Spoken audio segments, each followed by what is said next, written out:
فارس ربعه منتصرين، شال شيخ مزن شيخه منتصرين. واريد احكي قصة جواحش.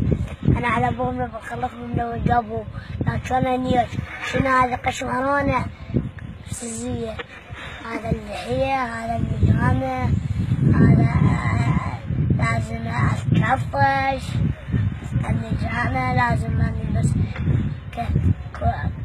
هذا يقصونه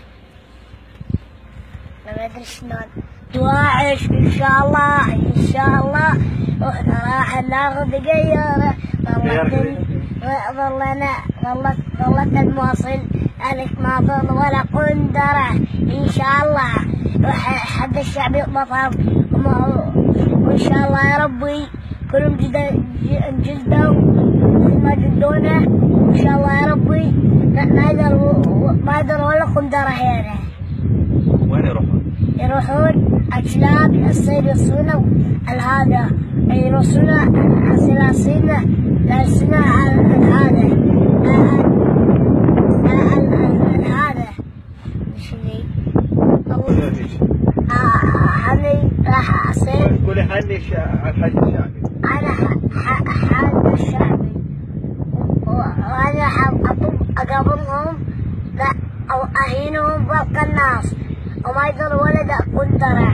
وإن شاء الله يا ربي وماكو قالهم إن شاء الله يا ربي إن شاء الله يا ربي ما يقعون ولا منهم جيش وإن شاء الله يا ربي.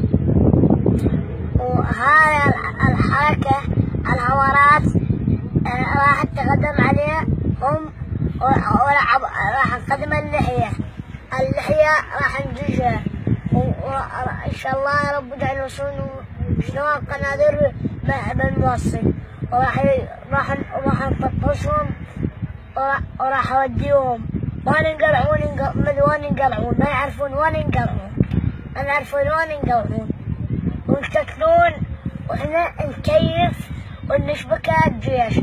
واحنا جدي تمرد حق صدق قمنا ناكل عصافير، والله صدق قمنا ناكل عصافير صدق والله مستفيد والله مو كذب.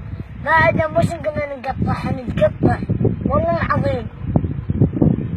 اللحم قمنا ما ناكل نقول نقطعه بدينا والله العظيم. نجر جار حتى العظم ما نقدر نقطعه الا بالشكوك. احنا ما عندنا شكوك بالحجار والله العظيم. هذا حكي هذا صحيح لا مو صحيح. هذا القدام شو يسوي واحنا عبالنا خلصنا. الشيخ فارس خابر علينا قال سيدي احنا تقدمنا وهم الدواعش بالبدايه هجموا واحنا ايش سوينا؟ احنا هزمنا شقلنا سياراتنا وانهزمنا. ان شاء الله الشيخ فارس شهداء وخسرناه ولحقناه كله شهداء ان شاء الله. هذا هو؟ شو تسلم قربوا علي راح يشاهدونك يشوفونك شو تقول لهم؟ بس اقول لهم عافية عليكم عافية الله اكوكلكم انت الله والسلام عليكم والسلام عليكم ورحمة الله وبركاته. هلا بالحسام.